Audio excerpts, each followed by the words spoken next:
You can buy INEC, police, army to win elections. Former Imo governor. My dear listeners, moving to the full details, kindly please ensure you like, subscribe to this channel and share. Former governor of Imo State, Achike Udenwa, said any politician with the right amount of money can buy his or her way to winning elections in Nigeria. Udenwa said Nigeria is in a situation where rich politicians can buy the Independent Electoral Commission, INEC, the police, the army to win elections.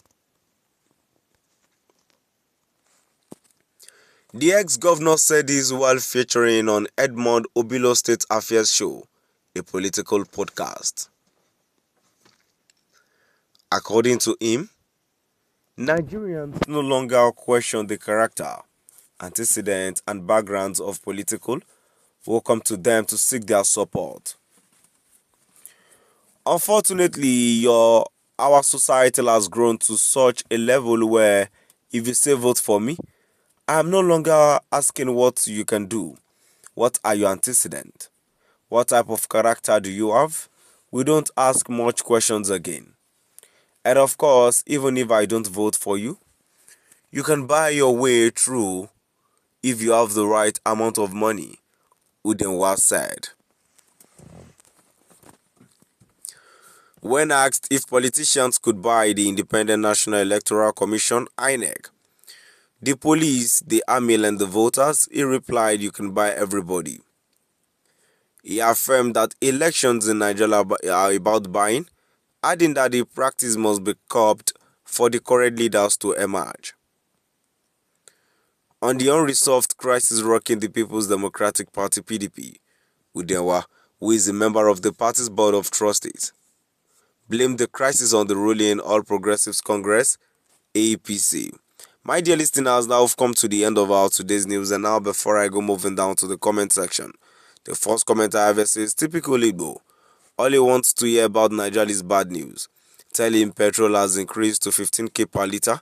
He won't think twice and use his head. He will swallow its hook, line, and sinker and start running around like a castrated kangaroo. But when prices drop, he will start saying rubbish. We are waiting for a few months to election, when you lot will turn to emergency lovers of Nigeria and start saying another thing. Another comment here says, Igbo people brought skull mining from Anambra to Ogun State. A comment too says, say it over and over again, and that is why we are not progressing in Nigeria of today. Another comment here says, not far from the truth, everything that has been said. My dear listeners, you see, one of the problems I think we are having is in this country is, yes, the issue of having the rich people amidst us. That's not the problem actually, but oppressing the poor with the money they have. But thinking about it, why would, as a rich people, think of buying vote? And yet, even after buying all those things, you never thought of doing something right with the money or with the post you do ojoro to get. So all these things are not just working with what we actually thought it would. So my dear listeners, now we've come to the end of our today's news. Please do drop by at the comment section and let's know what your view is all about. Thank you for listening.